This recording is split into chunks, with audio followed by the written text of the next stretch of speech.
hay que haber hecho la temporada 1 para hacer la temporada 2. Son encuentros distintos, nuevos, donde no tienen correlatividad. Y justamente acá está Fran, y una de las incorporaciones que van a tener este ciclo es, vamos a terminar siempre con una actividad con Fran, que, bueno, presentate, ¿no? Hola, Fran. Bueno, buenas noches a todos. Qué lindo, cuánta gente ya sumándose. Sí. Bueno, me llamo Francisco Banoni. Dirijo Visión Clara, que es la organización que empezó con mindfulness en el país hace un poco más de 20 años. Y bueno, y también hace algunos años que estoy dando clases en la Universidad de Itela. Que bueno, siempre digo y siempre creo que es importante tener muy presente cómo uno llega a donde llega y no olvidarse que, bueno, Stani fue el que me abrió la puerta a la universidad, y creo que bueno, ya es un programa que está tomando, acentuándose y tomando solidez en la de Itela. Y bueno, yo me gustaría empezar solamente agradeciendo, porque la vida nos ha unido y siempre que no me encuentro con Stani, la verdad que es un placer. Me divierto mucho. Bueno, igualmente, creo que aprendemos mutuamente, y eso está buenísimo. Bueno, de nuevo, a ver, por las que se sumaron recién, la idea era charlar con Frank, no preparamos realmente nada, era, siendo muy honestos con todos ustedes, que son muchos, hacer un poquito de publicidad de lo que vamos a estar viviendo a partir del miércoles que viene en el Conex. Es virtual, digo algunas cosas que me preguntan siempre, es virtual, se puede escribir el que quiera, no es correlativo con el anterior, es algo nuevo, pueden de América Latina, pueden de Europa. Lo que no tengo idea es, bien, sí, se aceptan pagos de tarjeta de crédito de afuera, etcétera, pero todo eso tienen que entrar en la página del Conex, y ponen conex. Supongo que es .com.ar, y van a encontrar información de las charlas, del ciclo y de lo que va a pasar. Somos escuetos en contar, ¿no? Preparamos más una sorpresa. Bueno, mi idea de incorporar a Fran en este ciclo de que empieza ahora el miércoles que viene en el Conex viene primero de un camino más personal que profesional, donde me empecé a dar cuenta, primero gracias a él y después a la experimentación, a lo que él llama la práctica, de que el mundo de las emociones no solamente está afectado por la cabeza y por lo que sentimos y pensamos desde la cabeza, sino por el cuerpo y todas las cosas que pasan en el cuerpo y que no sabemos, ¿no? Que nadie nos enseña de manera formal a escucharnos. ¿Por qué no arrancamos así, Frank? ¿Qué es lo que pasa que no nos enseñan sobre el cuerpo? ¿Qué puedes comentar de eso?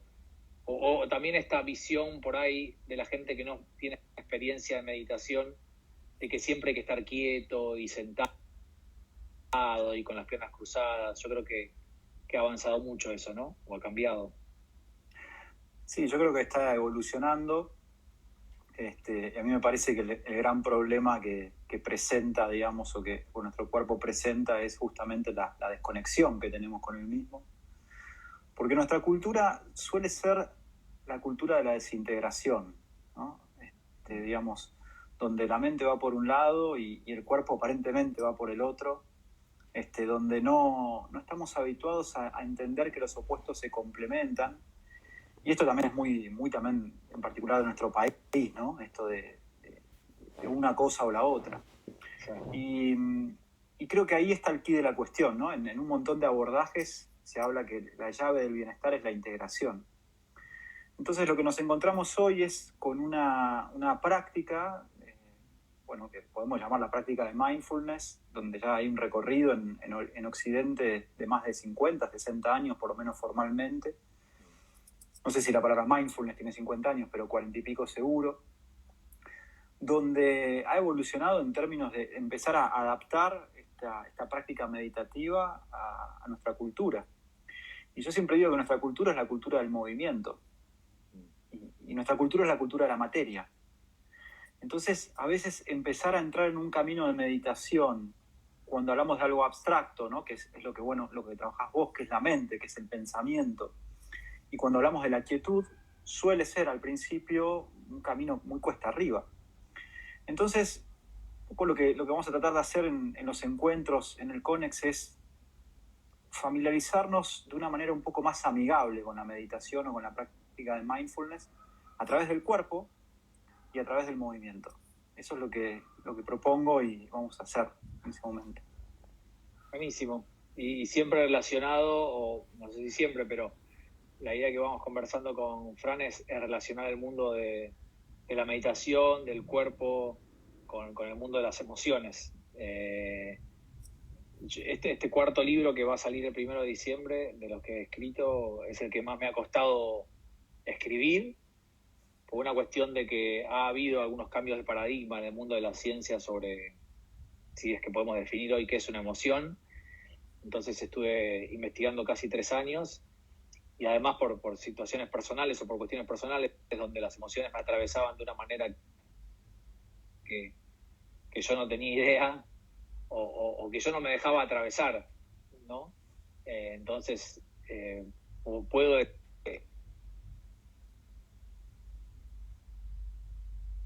perdón, que he estado haciendo y soy conejillo de India de estos experimentos que probablemente vas a hacer vos con la gente y mismo de lo que escribí en el libro. ¿Querés tirarme vos alguna pregunta o vamos una y una? Dale. Sí. Bueno, como decía Stani, esto no hay nada ensayado. Realmente hablamos 2 minutos hace un ratito, como bueno, que salga lo que salga. Pero yo te diría, a ver, les comparto un poquitito los últimos días, ¿no? Con todo esto digamos, todo lo que viene pasando a nivel mundial. Y empecé a sentir una especie de esperanza bien fundamentada en el futuro de la humanidad, ¿no? Digo, uno podría empezar a... Si ves medio por arriba y lees un poco los diarios y todo, y pucha, qué mal que estamos. Pero realmente yo siento y tengo esa certeza de que estamos evolucionando y que vamos por un camino, la vuelta a recuperar ciertas nociones del ser humano, ¿no? Y ahí es donde entra para mí, obviamente por eso quiero tratar de armar bien la pregunta, pero es cómo la ciencia empieza a interesarse en cuestiones, yo por lo menos lo siento más cercanas a la cotidianidad, como es la felicidad. Y preguntarte un poco de eso, ¿qué dice la ciencia desde tu punto de vista en cuanto a la felicidad? Si la felicidad es una utopía o si realmente desde la ciencia uno puede cultivar una felicidad plena. A ver, cuando definís la ciencia, hay tantas ciencias que cada disciplina tiene su mirada sobre la llegada o la búsqueda de la felicidad. Tanto en el CONEX como en el libro, como ahora muy resumido, la biología o la biología que estudia el cerebro ha escrito una fórmula de la felicidad, ¿no? Que no la quiero adelantar ahora, prefiero al libro o al CONEX, pero bueno, una de las cosas que comparte con la psicología, esta fórmula, o la psicología positiva, es que más o menos la mitad de nuestra felicidad o nuestro bienestar es como carga hereditaria y no la podemos tocar. Vinimos con una especie de base y eso no se puede mover, pero la otra mitad, que es 50, que es un montón, depende mucho más de nosotros que de nuestro contexto o de las cosas que nos pasan, ¿no? Sino más bien de cómo interpretamos las cosas. Lo que sí está estudiado, sí, es verdad, científicamente, con la cuestión de la dopamina, que la gente ya empieza a hablar de la dopamina, cualquiera te dice, no, porque mi dopamina, etcétera, es que el verdadero momento de la felicidad es mucho más durante la búsqueda que durante el encuentro, ¿no? Es mucho más eso que por ahí te escuché a vos decir, es más el camino que la llegada, es más estar en ese camino permanente de querer sentirse mejor y tratando de entender cómo, a través de qué, que cuando uno se pone una meta y que es cuando tenga esto o cuando sea esto voy a ser feliz. Entonces, la dopamina, que está relacionada con el placer, está relacionada íntimamente con la búsqueda. El placer nos da esa búsqueda y no llegar ahí. ¿Cómo lo leen ustedes? ¿O cómo, no? Bueno, es interesante porque digamos que esa felicidad, para llamarlo, a mí me gusta ¿no? Usé la palabra felicidad, tal vez bienestar sería lo más acertado, ¿no? El bienestar incluye, por momentos, la incomodidad. Sí. Y me parece que esto tiene mucho que ver con las emociones, ¿no? O sea, digamos, en general uno cree que la felicidad tiene que ver con que te pasen cosas buenas, ¿no? O que te pase, completar los deseos, que el deseo que uno tiene se cumpla. Y para mí eso es incompleto, eso es una forma de la felicidad. Y la otra forma tiene que ver con desarrollar la libertad de poder elegir cómo relacionarte con lo que está sucediendo. Sí. Vamos de vuelta, ¿no? Sí. ¿Cómo podemos desarrollar la libertad de elegir cómo relacionarnos con lo que está sucediendo? Entonces, en general, lo que está sucediendo no lo podemos cambiar, en general, ¿no? Digo, los sucesos muchas veces simplemente se manifiestan. Pero lo que sí nosotros podemos desarrollar, y ahí está el tema de la libertad, es cómo relacionarnos con eso. Sí. Y creo que ahí el tema del pensamiento, ¿no? Y desde la biología del cerebro tiene mucho para aportar, ¿no? Sí. Creo que una de las bases o de las piedras fundamentales o ejes fundamentales de tanto del libro, que siempre me gusta aclarar, no es nada que inventé yo, ¿no? Sino que es investigación de investigadores, tiene que ver con cómo interpretamos las cosas que nos suceden. Esas interpretaciones las hacemos a través de pensamientos que muchos conocen como creencias, y esas creencias o interpretaciones o el sentido que le damos a las cosas a través de los pensamientos impactan de manera directa en cómo nos sentimos, y no solo cómo nos sentimos, sino cuánto nos sentimos eso. Porque una cosa es estar triste y otra cosa es estar deprimido. Una cosa es estar asustado y otra cosa es estar en pánico. Desde la biología trabajamos mucho, no solo la alfabetización emocional y poder ponerle un nombre y apellido a lo que sentimos, sino cuán intenso es eso. Porque cuanto más intenso es lo que sentimos, por más de que hay emociones muy bonitas de sentir, lindas, placenteras, muchas veces eso nos lleva a tomar malas decisiones. De nuevo, desde una mirada práctica, yo enseño en una escuela de negocios y tengo que enseñar el mundo de las emociones a estudiantes en escuelas de negocios. De una manera práctica es cómo puedo regular esa intensidad emocional que me hace tomar malas decisiones o que me hace arrepentirme de las decisiones que tomo o que me lleva al malestar. Vos hablabas del bienestar, que nos lleva al malestar, y ese malestar, cuando se hace crónico, también, ¿no? Se genera, creo que nos quita libertad para volver a elegir cómo nos queremos relacionar. Entramos en un loop, en una forma de pensar siempre parecida, me incluyo, yo estoy trabajando conmigo mismo estas cosas en este momento. Ese loop es rompible, pero eso requiere de esfuerzo, requiere de trabajo, requiere de disciplina, requiere de escucharse, requiere de aceptar, ¿no? Otra palabra muy importante, ¿no? Para ustedes, aceptarse. Los últimos años que estaba escribiendo e investigando me di cuenta que faltaba mucho el tema del cuerpo. Sí. Yo no sentía la autoridad en el libro o en el Conex de hablar sobre el cuerpo, porque no tengo ningún tipo de expertise, ni lo he enseñado, ni apenas conozco el mío, poco, y por eso también estás invitado vos. ¿Qué nos puedes hablar del cuerpo y las emociones? Bueno, podríamos decir que el cuerpo guarda toda la historia de nuestra vida, nuestra existencia, desde el mismo momento en que lo que uno considere como vida, ¿no? Para no entrar en polémicas. Sí.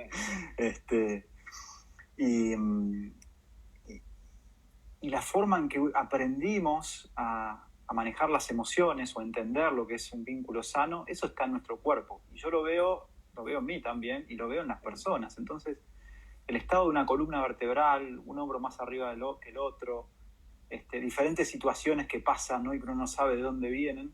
Bueno, todo eso tiene que ver está íntimamente relacionado a la forma en que percibimos y manejamos las emociones. Sí. Y para mí el cuerpo es una vía muy directa y muy poderosa para aprender a reeducar justamente la forma en que nos relacionamos con las emociones. Viste que en general nosotros aprendemos cosas muy básicas sobre las emociones, ¿no? Nos enseñan que las emociones o no hay que expresarlas, ¿no? En casa no se habla de eso, o todo lo contrario, ¿no? Somos totalmente impulsivos a merced de las emociones, Sí. o ni siquiera, qué sé yo, o nos conectamos solamente con las emociones agradables y otras no. Y todo eso está en el cuerpo, todo eso se ve en el cuerpo. Entonces, yo diría que el cuerpo es una herramienta sumamente poderosa y que tiene hay un doble trabajo. El primer trabajo es desaprender lo aprendido. Es decir, recuperar lo genuino del cuerpo. O sea, nuestro cuerpo está totalmente condicionado. En nuestro cuerpo están nuestros padres, perdón, suena un poco duro, ¿no? Pero están nuestros padres, en nuestro cuerpo está nuestra maestra de primaria, nuestro cuerpo. Entonces empezamos a perder lo genuino del cuerpo, ¿no? Y aparte, fíjate que todo el tiempo lo que nosotros buscamos es imitar. Entonces buscamos una perfección que no existe, ¿no? Entonces eso sería lo primero, digamos. Y esto es real y es posible, ¿no? Empezar a liberarse de esos condicionamientos, los famosos condicionamientos, que están en el cuerpo. Y lo segundo, algo que me gusta mucho, que me lo dijo una maestra el otro día, es aprender a hacer, ¿qué podemos hacer con las emociones difíciles? Empezar a manejar como los toreros manejan, ¿no?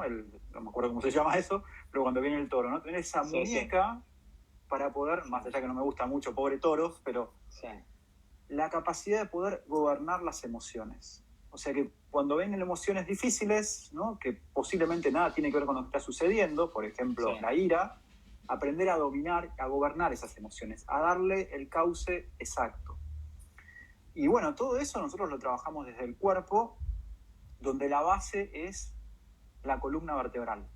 O sea, la base del trabajo es la columna. Y esto vos lo sabés como biólogo, ¿no? Que la columna tiene una íntima relación con el sistema nervioso y obviamente con el cerebro, ¿no?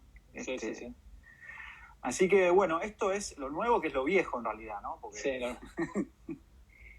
Escuchá, yo el otro día estaba escuchando un podcast de un chico que se llama Lucas Casanova, que es un profe de yoga que trabaja en Noruega. Recomiendo su podcast, se llama Budismo en Zapatillas. Y él hablaba de un profe muy famoso, que no me acuerdo el nombre, perdón, de yoga también, que le decía que cada emoción tiene un gesto respiratorio particular. Cada emoción tiene un gesto respiratorio, ¿no? Único. Y me pareció súper interesante. Y él me invitaba en el podcast a respirar aliviado, ¿no? A sacar. Y realmente lo repetí un par de veces y sentís cosas, sentís diferencias en el cuerpo y en la cabeza.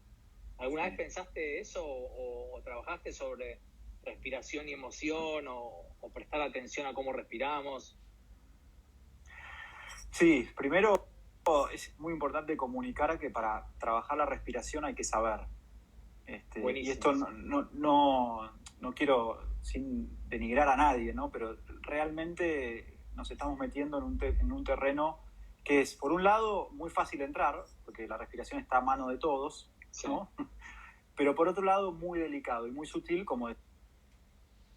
Entonces, el trabajo de la respiración suele ser un trabajo más lento, para decirlo de alguna forma, un caminito un poco más lento, que en principio puede ser que traiga estados más evidentes, o sea, son como, es paradójico, ¿no? Porque, digamos, el resultado es como más inmediato, para decirlo de alguna forma, pero al mismo tiempo el camino de profundización es más lento. Pero fíjate que hay una relación muy profunda entre la columna y la respiración. O sea, y esto es literal, hay una de las vértebras que pertenecen a lo que son las vértebras de la espalda, ¿no? Las dorsales, que están unidas al diafragma. Claro. El diafragma es el músculo más importante para la respiración. Entonces, ¿qué quiero decir con esto? Lo que quiero decir es que si uno trabaja su columna vertebral y recuperamos la columna que deberíamos tener, y esto es una responsabilidad de nosotros como especie, ¿no? Somos bípedos, la relación de la columna tiene relación con el desarrollo del cerebro, esto es, ¿no? Obviamente. Entonces, recuperar esa capacidad de estar en dos patas y que nuestra columna responda, eso va a alterar, en términos saludables, la respiración. Yo lo veo siempre, muchas veces, a mi hijo, a Beltrán, que tiene 1 año y 1 mes, y miro su columna, y miro cómo se sienta, obviamente con la columna en el espacio, y observo su respiración, más allá de que la respiración obviamente tiene otro ritmo, porque es un bebé, pero es perfecto. Los chicos son perfectos, tienen esa perfección, y Beltrán tiene una fuerza, por ejemplo, ¿no? Y acá empezamos a hablar también, ¿no? De los beneficios del cuerpo, y los beneficios no solamente de decir, bueno, a ver si voy a tener un cuerpo, ¿no? Sino de una fuerza tremendamente, digamos, en relación a su cuerpito, algo impresionante, y una flexibilidad, y todo lo expresa. Todo lo expresa, y Beltrán no se guarda nada todavía, ¿no? Entonces, digamos que el camino del mindfulness es primero, yo a veces lo pongo como ejemplo como una hamaca, ¿no? Digo, el camino de la hamaca. Bueno, el camino de la hamaca es, si vos te querés hamacar, en principio, no todo el mundo, pero no, empezás yendo hacia atrás, supongamos, te impulsás hacia atrás. Entonces, ir hacia atrás es recuperar la capacidad de niños. Y recuperar la capacidad de niños es recuperar el cuerpo de los niños, ¿no? Ahora, en general es al revés. Nosotros mantenemos ciertas capacidades de niños, que es la capacidad que tenemos de manejar las emociones, que es la que tiene un niño. ¿Bien? Claro, que es enojarse. Que en edad adulta no está buena. Que en edad adulta no está buena. Entonces, lo que nosotros decimos es, bueno, primero hay que recuperar esa capacidad de ser niños, ir para atrás, e ir para adelante en la teoría de la hamaca es aprender a gobernar las emociones. Aprender a gobernar las emociones. Y esto es básicamente que las emociones no condicionen o no determinen las decisiones que tomamos, que no determinan en realidad, ¿no? Condicionar van a condicionar. Sí, está bueno. Todo esto es cuerpo. Todo es cuerpo. Todo se trabaja desde el cuerpo. Te quiero hacer un comentario de algo que dijiste hace un ratito. Hablabas de que dijiste sin denigrar a nadie, pero meterse con el tema de respiración o meterse con el tema del cuerpo, incluso de la mente, ¿no? Hay que tener cuidado. ¿Te referías a gente que por ahí hace un cursito con vos de 8 clases y sale a enseñar esto por el mundo? ¿Te referís a cosas así, a personas que se sienten como preparadas? Por ahí no lo hacen desde la truchada, pero sí como que sienten que ya están capacitados para ir hacia otras personas y ayudarlos. Vos decís que eso puede, no sé si llamarlo peligroso, pero que puede causar aún más malestar. Sí, yo en realidad me refiero, a ver, si uno, supongamos que vas a un médico y el médico, ¿no?, te dice, bueno, y le preguntás, qué sé yo, ¿cuánto estudiaste? Y hice un curso de 8 semanas y, okay. Y ya estoy para... Sí. Pero escúchame, ¿no? Vas a ser un traumatólogo, supongamos, ¿no? Pero ya estás para operar. Sí, ya estoy para operar porque vi un par de operaciones. Ok, bueno, probablemente nadie vaya a ese médico, ¿no? Sí. Pero en este mundo, que es el mundo, si quieren ponerlo en términos de la meditación o de la búsqueda interior y todas esas cuestiones, no hay parámetros. No tenés un parámetro. El parámetro no, o sea, no hay historia detrás nuestro. Si uno viviese en Oriente en general, no digo en todos lados de Oriente, pero vos sabés quién es el maestro, porque sabés quién fue el maestro del maestro, y sabés dónde los monasterios son serios y todo eso. Acá, olvídate, y además que hay un supermercado espiritual maravilloso, sí, ¿no? Las fórmulas, sí, están por todos lados. Y por ejemplo, con el tema puntualmente de la respiración, no digo que puede llegar a ser peligroso en el sentido, realmente, yo doy hace 15 años clases más o menos, casi 15 años, y en todo este tiempo, una sola vez a una sola persona le tuve que decir, bueno, no sigas de esta forma, seguí de manera particular, porque bueno, esa persona, es una historia larga, corta, que sí, tenía un tema de base, pero una sola persona. Sí. Pero lo que yo digo es cuando a veces el riesgo no es, digamos, de dañar la salud, no necesariamente, sino que es perderse la esencia de estas prácticas. Yo digo que a veces pensar que mindfulness es respirar, como se ve en muchos lugares, es como tener a Messi en tu equipo y ponerlo de arquero. Claro, ¿no? Bueno. Entonces, sí, te estás perdiendo, ¿no? Esto con lo que empezamos hoy la clase, que para mí, que yo estoy como muy convencido viviendo esto, que es la libertad. Que es la libertad. Y insisto que para mí hay una oportunidad, no sé, yo lo linkeo, como decís vos, es muy amplio la ciencia, ¿no? Pero a mí yo lo puedo decir desde lo que son las neurociencias contemplativas y las investigaciones, y que no es una utopía la libertad, que no es una utopía, y que realmente la construcción de la libertad interna hace una sociedad mejor. Sí. Y por eso digo que estoy muy, muy esperanzado con esta unión. Y qué loco que lo digas en un momento donde la mayoría de las personas sentimos que tenemos menos libertad, Sí. ¿no? Por lo que está pasando con la pandemia, en algunos países la cuarentena. Sí. Estás hablando de esa libertad interna, ¿no? De la capacidad de elegir distinto, de pensar diferente. Sí, absolutamente. Sí, a eso me refiero. Que en realidad, hasta que no esté esa libertad bien... hasta que no podamos conectar con esa libertad de una manera profunda, va a seguir estando el vacío. Sí. Vieron que, no sé si a alguno le pasó, ¿alguna vez sintieron un vacío? Bueno, ¿no? ¿Cuántas veces, no? Y ese vacío en general uno lo busca llenar es con acciones. Porque uno cree que, claro, hacer algo, ¿no? Porque dice, y si siento algo vacío es porque algo me falta, entonces uno sale a buscar. Y a veces eso está bien, digamos, no es ni malo ni bueno. El tema es cuando uno permanentemente busca hacia afuera. Fíjate lo que pasó en la pandemia, ¿no? En la cuarentena. Nos encontramos con personas que estaban desesperadas de no hacer nada. Un chico que corrió una maratón en su departamento en Belgrano de 30 metros cuadrados. Me acuerdo. Y el tipo salió como si fuera un héroe, ¿no? Y vos decís, pará, ¿qué le pasa a la cabeza? ¿Qué pasa por la cabeza de esa persona que tiene que correr 42 kilómetros en 30 metros cuadrados? ¿No? ¿Y qué le pasa? Porque justo hoy tuve terapia y mi psicólogo me decía que yo tengo que cultivar la quietud, que abandonarme a la quietud, tanto física como mental. Yo también me considero una persona de mucho hacer, muchos años de hacer, con impacto en mi salud física y mental, vos lo sabés. Desde tu mirada, ¿por qué cuesta tanto? Son procesos automatizados que tenemos que intervenir, o esto que vos llamabas hace un ratito, desaprender y aprender otra cosa. Pero a veces siento que tengo profundas ganas de lograrlo y soy una persona bastante disciplinada y que el esfuerzo para mí es algo bueno, y sin embargo también por ahí mi exigencia me apura, ¿no? Pero me cuesta. Y me gusta mucho decirlo acá delante de 1000 personas, porque también se genera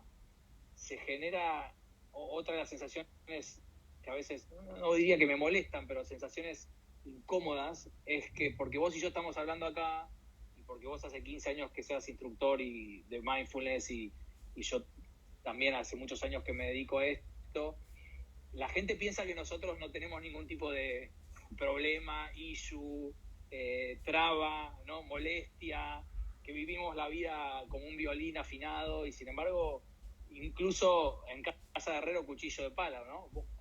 Vos cosas que nunca te pregunté solo los dos, te lo pregunto delante de 900 personas. ¿Vos vivís mindful o también te sacás, te pones mal, puteás? Bueno, a veces cuando me hacen esa pregunta, les digo, bueno, te pasaría el teléfono de mi ex mujer para que le preguntes. Sí. ¿No? Yo creo que para entender si una persona, digamos, practica mindfulness o no, habría que convivir una semana con su familia y ver, ¿no? Creo que ahí está la verdadera práctica. Y el vivir mindful es la integración de las sombras, ¿no? O sea, no por sí, o sea, no por el hecho de practicar mindfulness hace que no nos saquemos con las, por ejemplo, que no nos dejemos llevar por la ira o que no sintamos miedo. Parte nuestra. ¿Verdad que voy a conectar un momento? Voy a salir. ¿Ahí me escuchás bien? Sí, perfecto. Ok, lo voy a enchufar porque estoy casi sin batería. Y me vuelvo a meter y trato de contestar la pregunta, empezando por el tema de vivir mindful y después por esto de la quietud. Les cuento algo que justo una vez Stani me invitó a dar una clase en un MBA, ¿no? Una clase, imagínense, qué sé yo, cuánta gente hay, están 100 personas más o menos, ¿sabes? No, 60. Bueno, 60 personas, ¿no? Entonces doy la clase, única clase, me invita Stani, último media hora. Yo había una persona enfrente, de unos 2 metros más o menos, estaba sentado, y me miraba. me miraba fijo, y yo, no, bueno, te fui a dar mindfulness, y yo digo, de algún lado lo conozco, ¿no? Y cuando terminó la clase, fuimos a un break, y ese tipo de 2 metros se acercó y me dice, vos no eras así. Me acuerdo, Le digo, ¿qué pasó? Dice, no, vos jugás al rugby en contra mío y me pisabas la cabeza. Y le digo, sí, tenías razón. O sea, tenías razón. Posiblemente he hecho eso, ¿no? Está bien, tal cual, tal cual. ¿Y ahora no pisas más cabezas? Y ahora no piso más cabezas. Esa tendencia está, que es una tendencia, por supuesto, autodestructiva, ¿no? Que es, me gusta mucho, más allá el otro día escuchaba el discurso de Mujica final. Me encantó. Mujica, ¿no? Que decía, hace años que no cultiva el odio en su jardín. Sí. Bueno, eso están todos nosotros. A veces en la universidad, preséntense, digo, ¿no? Con 3 preguntas. Primera pregunta, ¿cómo me llamo? Fácil. Segunda pregunta, ¿a qué me dedico? Fácil. Tercera pregunta, ¿quién soy? Sí, difícil. Entonces, cuando es quién soy, ¿viste? Muchos dicen, bueno, soy médico, pero también te dedicas a la medicina. Sí, soy médico al mismo tiempo. Otros me dicen, soy luz, soy felicidad. Nunca nadie me dijo, soy un violento, soy un ansioso, ¿no? Todo eso lo guardamos para la sombra. Entonces, a lo que voy, con esto termino, es mindfulness nos permite la integración de las sombras. Y para eso, y lo alineo, es necesario quedarnos quietos. Y por favor, no confundir quedarse quieto con no hacer nada. ¿Bien? O sea, uno tendría que aprender. Lo que pasa que, y ahí te estoy respondiendo, ¿no? ¿Por qué no nos quedamos quietos? Porque le tenemos miedo a la sombra. Tal cual. Te hago una pregunta. Yo practico mindfulness desde que te conocí, ciertos meses, ciertos años con mayor frecuencia y a veces menos o nada. Pero últimamente, con un trabajo muy intenso que la cuarentena me empujó a hacerlo, hoy siento que nunca medité. A pesar de que me siento o me acuesto, ¿no? Hay mucho de medito bien, medito mal, lo estoy haciendo, no lo estoy haciendo. ¿Cómo nos puedes iluminar con eso? Bueno, yo diría que el entender que nunca medité o lo que vos estás diciendo es un indicador de profundización de la práctica. Okay. Porque cuando se pierde el espíritu de la repetición, y llámese, nosotros, ¿no? Tenemos una tendencia, y esto mucho desde la biología se habla mucho del automatismo, ¿no? Sí. En el sentido de aprender algo y ya que te salga solo. Bueno, en el mindfulness ahí hay una diferencia, porque hacer siempre lo mismo que nunca es igual. O sea, siempre lo mismo, nunca igual. A eso vamos. De principiante. La mente de principiante. Y es maravillosa esa mente de principiante, porque volvemos, es la mente del niño. Sí. O sea, la mente del niño en términos de conexión. A mí me gusta, o sea, entender eso es humildad. Pero no humildad de que soy humilde, no. Entender, ¿no? Que la vida es en este momento, y que si uno está abierto a la vida se va a dar cuenta que permanentemente puedo aprender, que permanentemente puedo evolucionar, que el momento para, si quieren llamarlo para la felicidad, para el bienestar o para lo que sea, es ahora. Es ahora. Y eso es maravilloso. Eso es maravilloso. Sí, la biología y sus neuronitas plásticas están totalmente de acuerdo con vos. Okay. Vos como una pregunta que me hacen recurrentemente, viste que a veces estar en este lugar de divulgador, suele haber muchas preguntas y ¿hay alguna disciplina extra mindfulness que a vos te haya ayudado a encontrar más bienestar, a conocerte más, a estar más en tu eje, a integrar las sombras? Porque yo siempre me he vuelto medio fanático de no admirar ninguna disciplina, de no creer que hay una disciplina o una ciencia o una metodología que es la posta y las demás son todas cagadas, sino más bien la vida me ha enseñado como que todos tenemos alguna metodología o disciplina que nos puede enseñar y hacernos sentirnos mejor, ¿no? pero no hay una que es buena para todos. Sí. Pero vos, Fran Banoni, tenés, aparte de practicar mindfulness, ¿recurrís a otras cosas para estar mejor o para eso? Sí, absolutamente. O sea, primero entender, vamos a esto, es muy importante el contexto. Los contextos son claves, Claro, ¿no? Entonces, claro. lo que a veces sucede, ¿no? Es que se trae algo de otro contexto, llámese Oriente, llámese meditación, un tipo sentado en un monasterio, con otra cabeza, con otro medio ambiente, con otra epigenética, y se supone que eso debería funcionar de la misma forma en que funciona acá, en Argentina, Claro, ¿no? claro. Y eso no sucede, y yo no estoy inventando nada. Si uno va a la fuente de los primeros maestros de meditación occidentales, como Jack Cornfield, Sharon Salberg, todos norteamericanos en su mayoría. De hecho, Jack Cornfield, que es uno de los maestros más respetados, el tipo cuenta algo muy, muy interesante, que es estuvo en Birmania meditando, monje, 7 años, vuelve a los Estados Unidos y lo primero que hace es pelearse con su novia. Entonces él dice, la meditación no me sirvió para nada. Y el pibe empieza a estudiar psicología y lo que ellos siempre recomiendan es entender que la meditación, el mindfulness, es un complemento. Es un complemento. Y en lo particular, para mí ha sido un antes y un después en varios aspectos, pero yo tendría que nombrar el MDR como una terapia que realmente me llevó a lugares muy profundos, muy dolorosos, pero muy profundos, y siento que estoy sanando algo. Y después entender que mindfulness no es solamente sentarse a practicar, sino que trasladar eso a la alimentación, trasladar eso a la actividad física, y la clave es los vínculos, los vínculos. Y otra cosa que diría es pedir ayuda.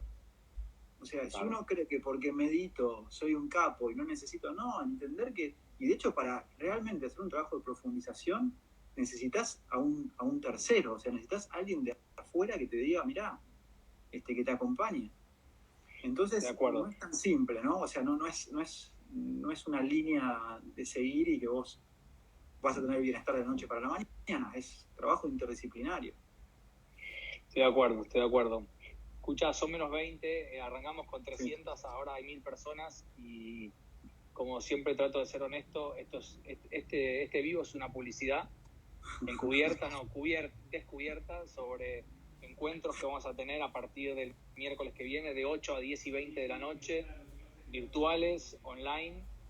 Hay mucha gente de Latinoamérica que me preguntaba recién qué es Conex. Conex va con K, de Conex, y es un centro cultural en la ciudad de Buenos Aires muy importante, se llama Ciudad Cultural Conex, al que esté interesado en estos 4 encuentros, donde vamos a estar, donde el actor o la actriz principal del encuentro van a ser las emociones, desde el lado de la biología y la mente, y terminando la noche desde el lado de la meditación, y seguramente haciendo algunas prácticas, ¿no? ¿Vamos a hacer prácticas? Absolutamente. La idea es que tengan esas 4 clases un hilo conductor entre clase y clase, de hacer una práctica y poder dejar alguna pequeña recomendación para la semana, ¿no? Pequeñas cositas. Está bueno. Sí, buenísimo. Sí. ¿Querés que me despertó rápido, que es porque a veces la gente tiene cierta ironía, o cuando uno lee, también lo lee como tiene ganas de leerlo, ¿no? Lo interpreta, ¿no? Las palabras, no, sin el tono de voz y el contexto.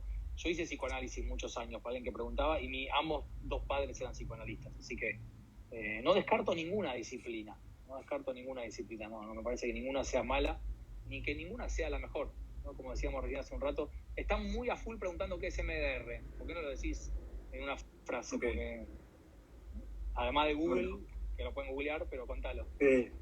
Pueden googlear. MDR es obviamente, por favor, no soy especialista, soy un paciente de MDR, sí. Así que lo explico con mis palabras. Es una terapia que lo que hace es estimular las áreas del cerebro relacionadas a las emociones, a la forma en que manejamos las emociones, y se comunica esas áreas del cerebro relacionadas a las emociones con las áreas más racionales, más cognitivas, para llamarlo de una forma, a través del cuerpo calloso. Y a partir de esa conexión, lo que hay es, como empezamos hoy la charla, integración. Y a partir de la integración hay contención, o sea, se sana.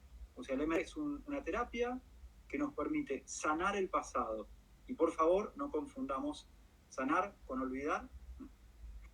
Ni siquiera les diría sanar con perdonar.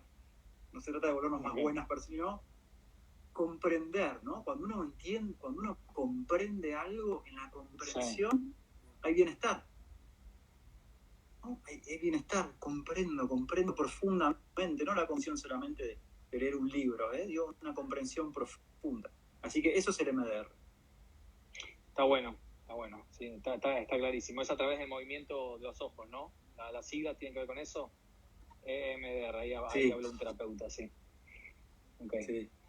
Bueno, ¿querés hacer preguntas? PNL, ¿es igual a PMDR? No es lo mismo. Yo entiendo que la gente pregunta un montón de cosas, pero tienen que recordar que ni Fran ni yo somos expertos, nadie es experto en todo. Yo soy biólogo, él es, ¿cómo se dice? ¿Instructor de mindfulness? ¿Cómo se dice? ¿Cuál es la palabra correcta? Sí, me encanta la palabra instructor. Sí, okay. Instructor es la palabra, me parece. Perfecto. Sí, lo que pasa es que estamos muy habituados. Sí, perdón.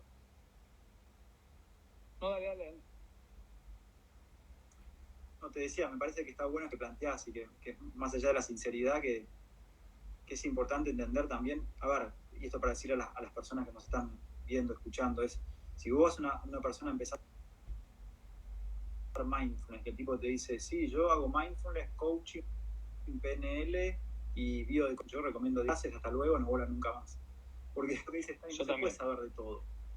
No se puede, ¿no? Y abunda mucho. Hay gente que es muy rápida y es muy buena para aprender distintas herramientas y técnicas, pero bueno, tampoco lo que nosotros decimos es la verdad, la gente puede hacer lo que quiera. Pero yo soy muy partícipe de saber quién es el maestro, de dónde viene, de dónde se formó, hace cuántos años. Eso no quiere decir, no quita que le podamos también dar lugar a la gente joven que se formó hace poco y que de alguna manera tiene que aprender a dar sus primeros pasos, ¿no? Como instructores. Sí. Pero bueno, a ver, a los argentinos somos todólogos, dicen, sí, es una frase que uso mucho. Estamos menos cuarto. ¿Querés decir algo más? Vamos a cerrar. Sí, yo por ahí para cerrar y hacerte más una pregunta a vos y escucharte, porque a veces lo que pareciera ser, ¿no? Es que cómo integrar estas prácticas, el trabajo que vos proponés, el trabajo que se propone del mindfulness, a la vida diaria y al rendimiento. Porque me parece que a veces se asocia estos tipos de prácticas con no hacer nada o con retirarse del mundo, y me parece que es importante comunicar que justamente esto favorece el rendimiento. No es una mala palabra, meditación y rendimiento, ¿no? Obvio. Bueno, eso tiene que ver con nuestro trabajo, a veces juntos, a veces separados, con deportistas de alto rendimiento. Y nosotros no estamos inventando nada. Esto lo hacían deportistas olímpicos antes de que vos y yo nos dediquemos a lo que nos dedicamos. Las prácticas meditativas favorecen, demostrado científicamente, porque a la gente le encanta a la gente la evidencia científica, de la que yo descreo cada vez más. La gente se vuelve loca cuando le decís tiene evidencia científica y se vuelve loca. Dice, ya está, entonces sí. Que estas prácticas meditativas favorecen la mayor conexión en áreas relacionadas a la atención, a la concentración, al cambio cognitivo, el poder tomar decisiones en la táctica o en la estrategia del juego de manera muy veloz, a la creatividad, a la regulación de las emociones, y todo eso termina impactando en un mejor rendimiento, que de ninguna manera significa ganar, ¿no? Esto es más chance de rendir mejor ese día de la competencia. Después, ganar o perder tiene que ver también con tu rival, tiene que ver con otros factores que no dependen de vos, pero ni Frank ni yo, y hablo por vos, estoy seguro que opinás lo mismo, para que ganen, sino para que rinda mejor, para que su potencial se vea menos alterado por sus interferencias, ¿no? Uh-huh. Interferencias es desconcentración, pelea con la novia, me cayó mal la comida, me duele el tobillo. Todas esas interferencias siempre están molestando al potencial que uno tiene. Ahí me pregunta por qué descreo de la evidencia científica. Porque está hecha por personas, y las personas mienten. y yo he vivido situaciones, tanto en Europa como en Estados Unidos, en grandes casas de educación, donde no solo observé las mentiras, sino fui partícipe de algunas, ¿no? De la cual no estoy orgulloso, pero dado las presiones que había en ese momento y de las decisiones que pude decidir o tomar, y eso me empujó a descreer un poco, sobre todo de la ciencia, hoy de la neurociencia. O sea, la neurociencia es espectacular, pero cuando vos lees un artículo australiano, inglés, británico, alemán, americano, de una persona, un experto, hay genios de la neurociencia, que hicieron un experimento sobre el funcionamiento del cerebro, y lo hicieron con 30 personas, 40 personas, y a partir de ahí hay como un concepto definitivo de cómo somos los seres humanos. Entonces, a ver, resumiendo, ¿no? Tengo mis sesgos, ahí me decía la gente, muy bien, ¿no? Que todos tenemos sesgos. Duden de todos y de todo. Eso sería mi gran frase final. Hay que dudar y tratar de ponerlo en práctica en uno y ver si funciona o no.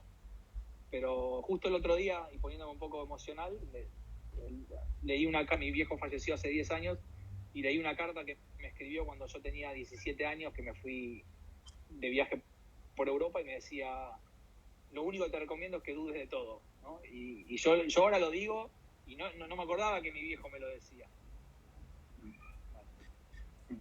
En el Zen hay una frase que dice, gran fe, gran duda, gran esfuerzo. Bien. Bueno, creo que esa es la forma de terminar.